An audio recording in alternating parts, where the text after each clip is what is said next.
It is traditional and symbolic to start such an event with the lighting of a lamp because just as light removes darkness, knowledge removes ignorance.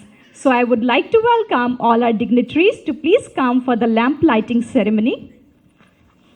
So I would request for the lamp lighting, I invite Shri Ajay Mishra, retired IAS, former Chief Secretary, Government of Telangana, Shri Ravulasredda Reddy, former Chairman, 𝗙𝗵𝗶𝗲𝗃, Government of Telangana, and Ms. Sita Murthy, Director Education, Silver Oaks International Schools and Chairperson, HSSC, and Vice President, IB Heads Association of India and South Asia.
Yeah.